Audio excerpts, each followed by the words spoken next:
जयराम जी की शुरुआत करते हैं important objective Hindi series part 3 class 12। ठीक है, तो पार्ट 2 में अपन 35 क्वेश्चन तक पहुंच गए थे। पार्ट 1 में 20 क्वेश्चन पढ़े थे, पार्ट 2 में 20 के बाद से 21 से लेके 35 क्वेश्चन तक अपन क्या कर चुके थे, पहुंच चुके थे। अब शुरुआत करते हैं 36वां क्वेश्चन। तो देखिए 36वां क्वेश्चन ये कह रहा है नदी से ही जिनका आकार बनता है वे हैं। तो नदी से जिनका आकार बनता है तो वो यहां पर देखिए हमारे पास ऑप्शन दिए गए हैं शहर और गांव। क्या है? शहर और गांव। ये बात हो सकती है, लेकिन अगर बात यहां क्वेश्चन ये कहता कि नदी के किनारे किनारे पर शहर और गांव बसते हैं, लेकिन नदी से ही उनका आकार निर्मित नहीं होता है, तो ये वाली बात क्या है? गलत। फिर आ जाते हैं चट्टान। तो चट्टान जो होती है वो मिट्टी के कण जब इकट्ठे बहुत क्या हो जाते हैं, उनसे बनती है, लेकिन यहाँ पर नदी से उसका निर्माण नहीं होता है, जबकि उसका निर्माण तो ये क्या होता है, चट्टान तो टूटती है उसकी वजह से। फिर आ जाता है नाव। नाव का प्रयोग नदी आने पर उसमें पार करने, नदी को पार करने के लिए किया जाता है। पानी भर जाए उसमें नाव चलाई जा सकती है, लेकिन नाव का निर्माण नहीं होता है। आता है नदी के द्वीप। ठीक है, तो हमारे पाठ का ही नाम है नदी के द्वीप। इस वाले पाठ को लिखा किसने है? तो अज्ञे जी ने लिखा है। अज्ञे जी का पूरा नाम आप सबको याद होना चाहिए। अज्ञे का पूरा नाम है हीरानंद सच्चिदानंद वात्सायन अज्ञे। ठीक है, सॉरी, आप लोगों को क्या करना है, लिख लेना है। अज्ञे जी का पूरा नाम क्या है, तो मैं आपको फिर से बता दे रहा हूं। सच्चिदानंद, शुरुआत करना है सच्चिदानंद हीरानंद वात्सायन अज्ञे। ये है अज्ञे जी का पूरा नाम। अब बहुत सारे बच्चे कंफ्यूज रहते हैं कि सर हीरानंद पहले लिखना है कि सच्चिदानंद लिखना है। तो आप लोगों को एक ट्रिक बताया दे रहा हूं कि भूले ना जिसमें कि हीरानंद पहले लिखना है कि सच्चिदानंद। तो ध्यान से देखें, छोटा बड़ा पढ़ते हैं तो छोटा बड़ा में पढ़ा पढ़ना है या रा ला वा सा सा हा। पहले सा आ रहा है कि हा आ रहा है? तो पहले सा आ रहा है, तो आप लोगों को पहले लिखना है सच्चिदानंद, फिर हीरानंद, फिर वात्सायन अज्ञे।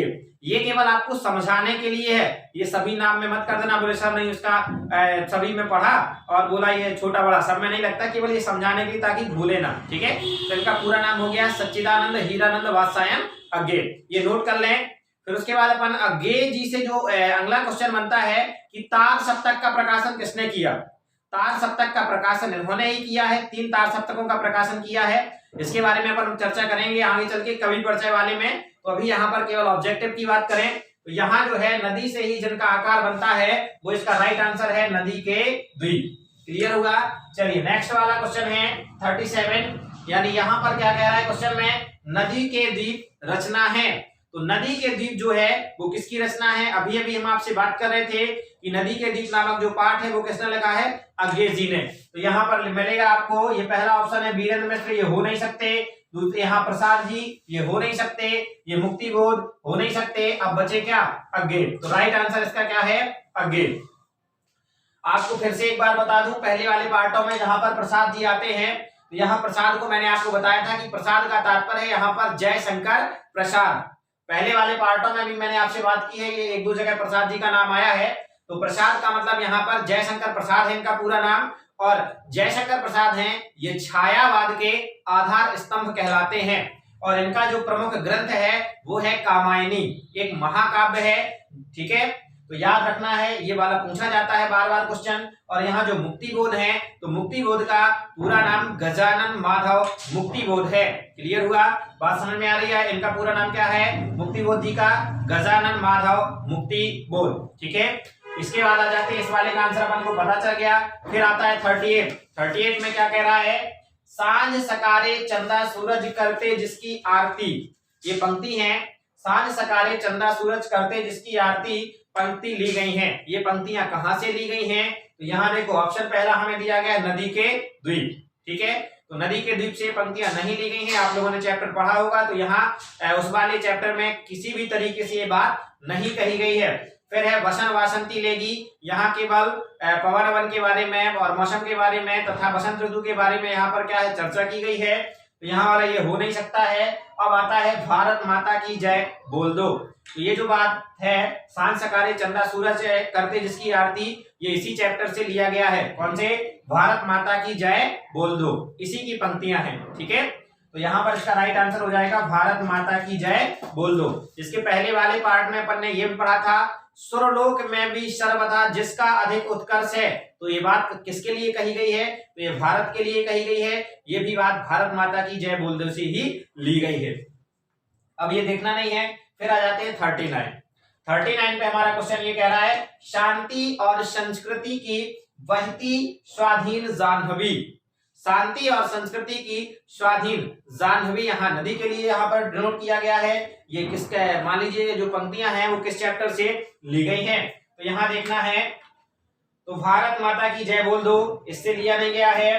फिर उसके बाद आ जाते हैं 7 नंबर पे, देखो कोई गीत गाओ, ये नहीं, ये तो अपना चैप्टर ही नहीं है, कोई एक गीत गाओ। असावधान रहो, ये भी कोई नहीं है। अब बचा क्या? बलिदानी रंग घोल दो। इसका राइट आंसर हो जाएगा बलिदानी रंग घोल दो।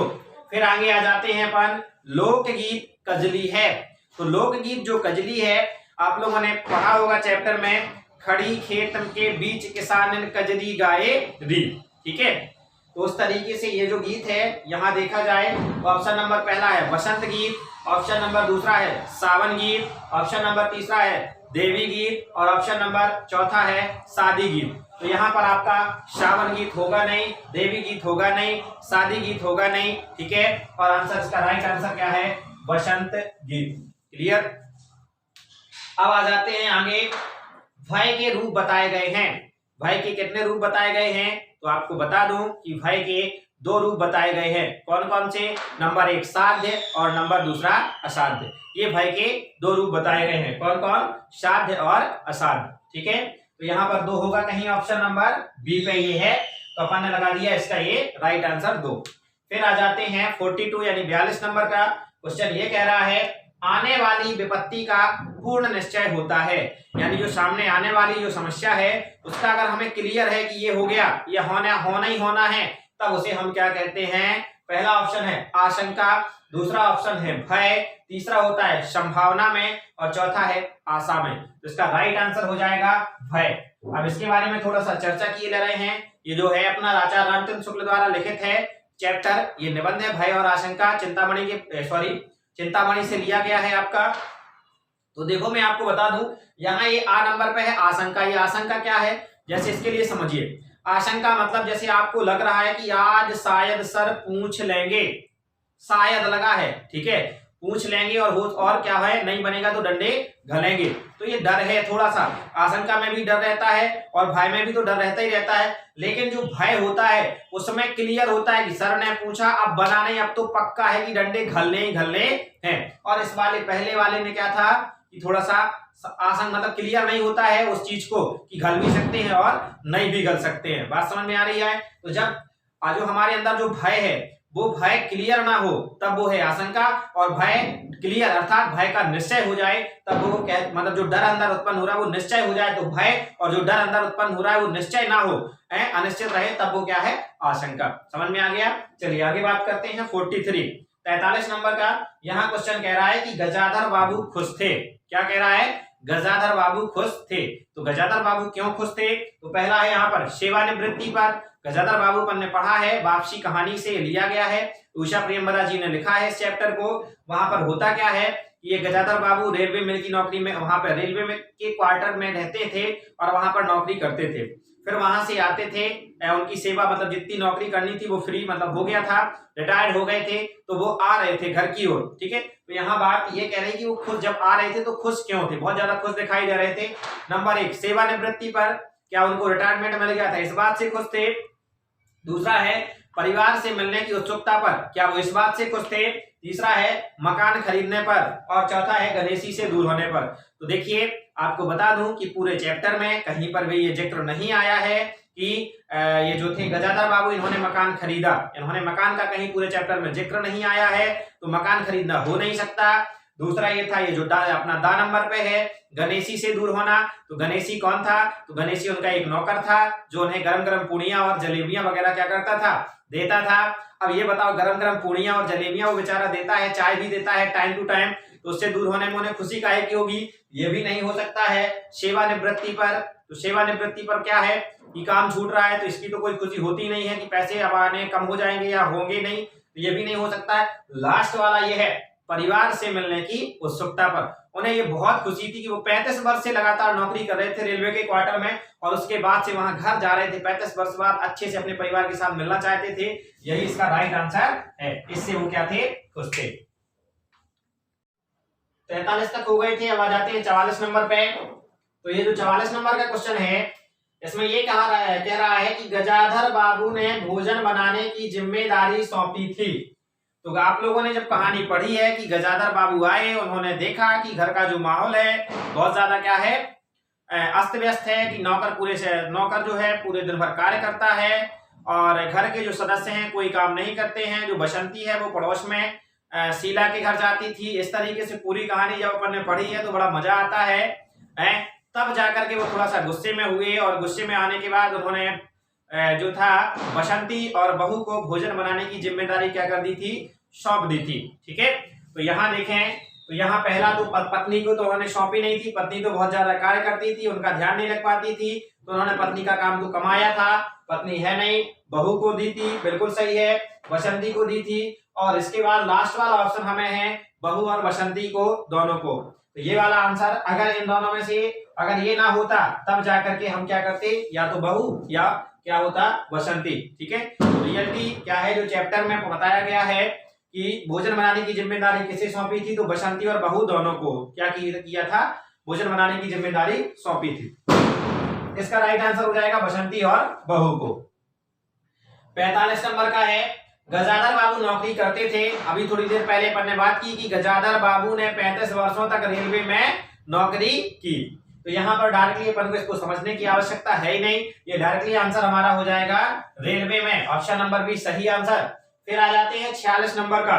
तो 46 नंबर का ये है, नए मेहमान आए थे। तो नए मेहमान, ये भी बहुत अच्छी एक प्रकार से एकांकी है, और इसमें देखिए पूरा देखा जाए तो यहाँ ये जो मुख्य पात्र है इस एकांकी में, वो रहती है रेवती। रेवती का जो पति रहता है उसका नाम रहता है विश्वनाथ। विश्वनाथ के घर में बहुत तंगी रहती है, वो एक छोटे से घर में रहते हैं, गर्मी, एक मध्यम वर्गीय परिवार की एकांकी है ये। तो होता क्या है कि दो मेहमान आ जाते हैं, उन मेहमानों का नाम होता है नन्हेमल और बाबूलाल। ठीक है, ये दो मेहमान आ जाते हैं, नन्हेमल और बाबूलाल। अब बात ये पूछ रहा है कि ये किस शहर से आते हैं। तो पहले मैं आपको बता दूं कि ये किस शहर से आते हैं। ये जो नन्हेमल और बाबूलाल हैं, ये बिजनौर शहर से आते हैं। किस शहर से आते हैं? बिजनौर शहर से आते हैं। इससे हो सकता है क्वेश्चन आपसे पूछ दे कि बिजनौर, ये जो नन्हेमल और बाबूलाल हैं, ये क्या करते हैं, ये किसके घर जाना चाहते थे? तो ये जो है कविराज रामलाल वैद्य के घर में जाना चाहते थे। ठीक है, तो यहाँ तो भले ही ये क्वेश्चन पूछ रहा है, लेकिन आगे भी अपन को ध्यान से देखना है। तो नन्हेमल और जो बाबूलाल हैं, ये क्या करते हैं कि कविराज रामलाल वैद्य के घर जाना चाहते हैं, और ये आते कहाँ से हैं? तो ये बिजनौर शहर से आते हैं। इस एकांकी की मुख्य पात्र कौन है? तो इस एकांकी की मुख्य पात्र है हमारे रेवती। ठीक है, यहाँ तक बात समझ में आई। इसके बाद होता क्या है कि जो लास्ट में एकांकी जब शुरुआत होती है, तब जो नन्हेमल और बाबूलाल के लिए जो जबरदस्ती आ जाते हैं, तो उनका जो पति है रेवती का, वो विश्वनाथ भोजन बनाने के लिए कहता है। उसके सिर में क्या होने लगता है? दर्द होने लगता है। लेकिन अंत में जब उसका भाई आता है रेवती का, तो वो सिर दर्द उसका क्या होता है? गायब हो जाता है, और क्या करता है? बाजार से मिठाइयां वगैरह बनाती है और उसे बिना खाना खाए है। इस तरीके से एकांकी है। तो यहाँ देखो क्वेश्चन हमारा कह रहा था कि नए मेहमान आए थे, तो नए मेहमान आए थे हमारे बिजनौर शहर से। समझ में आ गया? ऑप्शन नंबर सी इसका सही आंसर है। फिर 47 नंबर का क्वेश्चन है, नए मेहमान एकांकी के अंत में आने वाला कौन था? अभी बात कर रहे थे कि नए मेहमान एकांकी के अंत में आने वाला कौन था, अंत की बात कर रहा है। तो देखो नन्हेमल तो आए थे, बाबूलाल आए थे, लेकिन ये आए थे शुरुआत में, और ये जो विश्वनाथ था वो उनका पति था। लेकिन अंत में जो आया था रेवती का कौन था? वो भाई था। क्लियर हुआ? ये रेवती का भाई आया था, तो इसका आंसर हो जाएगा सा नंबर का बिल्कुल सही।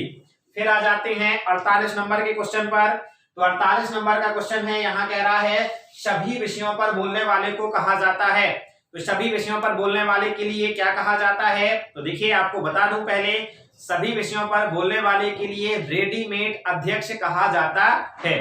क्या कहा जाता है? रेडीमेड अध्यक्ष। ऑप्शन नंबर सा जो है यहाँ पर वो इसका राइट आंसर है।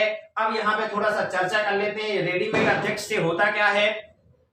ये जो है आपका चौथा चैप्टर है और इस चैप्टर को लिखा किसने है? एक सबसे प्रसिद्ध व्यंग्यकार जिनका नाम है शरद जोशी। ये जो चैप्टर है शरद जोशी जी ने लिखा है और ये एक व्यंग्य है। व्यंग्य के अंदर ही अगर देखा जाए तो ये हास्य व्यंग्य है। कौन सा व्यंग्य है? हास्य व्यंग्य है। हिंदी साहित्य की विधा में बात करें तो ये निबंध है, लेकिन निबंध के अंदर अगर चले जाएं तो ये क्या है? हास्य व्यंग्य है। इसमें इन्होंने नेताओं पर बहुत सारे करारे प्रहार किए हैं कि किस तरीके के नेता होते हैं। ठीक है, तो इस वाले चैप्टर से जो इंपॉर्टेंट क्वेश्चन है आप जिस तरीके से है उसके बारे में पहले बात कर लेते हैं, फिर चलते अपने क्वेश्चनों पर। यहाँ से होता क्या है, अपन को क्वेश्चन आगे मिल सकता है कि जो अच्छे अध्यक्ष होते हैं उनके मस्तिष्क की हालत कैसे होती है। तो अच्छे अध्यक्ष के मस्तिष्क की हालत जो होती है वो होती है नवरत्न चटनी के समान। किसके समान होती है? नवरत्न चटनी के समान, यानी उसमें सभी में एक जैसा स्वाद आने लगता है। ठीक है, फिर इसी में एक और पॉइंट आता है कि जो अध्यक्ष होते हैं, अध्यक्ष बनने वाले किस किस तरीके से अध्यक्ष बनते हैं। तो यहाँ पर अध्यक्ष बनने वाले लजाते, मुस्कुराते, कोई कोई अचानक चौंक करके, कोई दूल्हे की तरह शर्माते। ठीक है, इस तरीके से अध्यक्ष बनते हैं। और आगे चलें तो इसमें यह भी पूछा जा सकता है कि अध्यक्ष बनने वाले प्रायः कौन से वस्त्र पहनते हैं। तो आपको फिर से बताई दे रहा हूं कि अध्यक्ष बनने वाले जो होते हैं वो प्रायः शेरवानियां पहनते हैं। क्या पहनते हैं? शेरवानियां। फिर आगे चल करके हो सकता है शायद क्वेश्चन आ जाए कि अध्यक्ष बनने वाले जो होते हैं या अध्यक्ष होते हैं उनकी शेरवानियों से किस प्रकार की गंध आने लगती है। तो तुम लोगों के दिमाग में बात आएगी, जो आएगी वो बिल्कुल गलत है, क्योंकि तुम या तो ये आपके दिमाग में आ रहा होगा कि सड़े हुए टमाटर की गंध आएगी या आलू की गंध आएगी, इस तरीके से बोलोगे। क्योंकि अध्यक्ष जो होते हैं गलत बोल जाते हैं तो उन्हें टमाटर मटर और अंडे वगैरह जो होते हैं वो फेंक के मारे जाते हैं, तो ये गंध नहीं आती है। रियलिटी यहाँ जो आंसर होगा आगे चल करके बताएंगे। अभी ये तीसरा पार्ट चल रहा है, चौथे पार्ट में आपको इस वाले क्वेश्चन मिलेंगे। तो अध्यक्ष बनने वाले जो होते हैं इनकी शेरवानियों से अध्यक्षता की गंध आती है। क्या होती है? अध्यक्षता की गंध आती है। ये क्या करते हैं कि दिन भर अध्यक्षता करते हैं, भाषण देते हैं, उसके बाद जो भाषण दिया है वही जाकर के रात में अपनी पत्नी बेचारी दिन भर काम की थकी हुई होती है और सोना चाहती है, लेकिन नहीं, ये भाई साहब तो नेताजी हैं तो अपना भाषण उसे दोहराते हैं, सुनाते हैं, बोले मैंने ये किया, मैंने वो किया। इस तरीके से बड़ा मजेदार चैप्टर है, अपन कहानी सुनेंगे। ठीक है, इसकी प्रॉपर कहानी आप लोगों को बना दी जाएगी, जो पूरा चैप्टर है उसको एक्सप्लेन किया जाएगा, उसके बारे में सुनना, क्योंकि जब आप चैप्टर समझ लेंगे तब जाकर के आपसे ऑब्जेक्टिव बिल्कुल आसानी से हमें रटने नहीं पड़ेंगे, बिल्कुल याद हो जाएंगे। तो मजा आ रहा है कि नहीं आ रहा है? चलिए अपन क्वेश्चन पे आ जाते हैं थोड़ा सा। क्वेश्चन नंबर 49 यहाँ कह रहा है अध्यक्ष महोदय निबंध साहित्य की किस विधा में लिखा गया है। देखिए अभी अपन बात कर रहे थे निबंध जो है वो साहित्य की किस विधा में लिखा गया है। तो पहला ऑप्शन है कहानी, बिल्कुल नहीं है। दूसरा है यहाँ पर देखो आपको एक बात समझ में आ गई होगी, तीसरा पार्ट देख रहे हो, जो आंसर रहता है वो मैं लास्ट में बताया करता हूँ ताकि ये तीनों ऑप्शन भी अपने क्या हो जाए, क्लियर हो जाए। फिर ये उपन्यास जो होता है कहानी का बहुत बड़ा रूप होता है, और नाटक यहाँ है नहीं, और लास्ट में आंसर अपना ये क्या है, व्यंग्य। अगर व्यंग्य के अंदर ही पूछ देता तो क्या लगाते अपन, हास्य व्यंग्य। फिर आ जाते हैं 50 नंबर के क्वेश्चन पे। अध्यक्ष बनने वाले प्रायः क्या सिलवा लेते हैं। तो बात कर रहे थे अपन अध्यक्ष बनने वाले प्रायः शेरवानियां सिलवा लेते हैं। क्लियर हुआ? तो मजा आ रहा है आप लोगों को कि नहीं आ रहा है? इस तरीके से आप लोगों को अगर क्या हो रहा है, जिस तरीके से मैं समझा रहा हूँ पूरा इसलिए समझा रहा हूँ, थोड़ा बोरियत जरूर होगी, लंबा वीडियो हो रहा है अपना, तो इससे कोई दिक्कत नहीं है, समझ में आ रहा है। हर एक पॉइंट को अपन क्या करते जा रहे हैं, क्लियर करते जा रहे हैं। आपके 10 या 12 पार्ट में पूरी की पूरी जो हिंदी है उनके मैं क्या करूंगा, ऑब्जेक्टिव आपको क्लियर करा दूंगा, दोबारा से पढ़ने की आवश्यकता नहीं होगी। ठीक है, और बीच बीच में मैं आप लोग ये जो नीचे नंबर आपको दिखाई दे रहा है थोड़ी देर में जो चल रहा है आपकी बहुत देर से यहाँ पर क्या हो रहा है, नंबर चल रहा है, इस नंबर पे आप संपर्क कर सकते हैं। आपको कौन सी वीडियो किस तरीके से पढ़नी है, क्योंकि बहुत सारे क्वेश्चन ये होते हैं, अलग अलग वीडियो बनी हुई है। उन्होंने कहा कि सर ये व्यंग्य वाले, ये सब साहित्य वाले, रस वाले, छंद वाले, इनकी अलग अलग वीडियो बनी है, वो आप लोगों को पता नहीं चलती, यूट्यूब पे मिलती नहीं है। एक काम करना, नीचे वाले नंबर से संपर्क कर लेना, हो सकता है यहाँ आ जाना। ठीक है, और कुछ नहीं, उनसे आपका क्या हो जाएगा, पूरा का पूरा एक्सप्लेन आपको करा दिया जाएगा। तो पढ़ते रहना है, मुस्कुराते रहना है और जय राम जी की बोलते रहना है।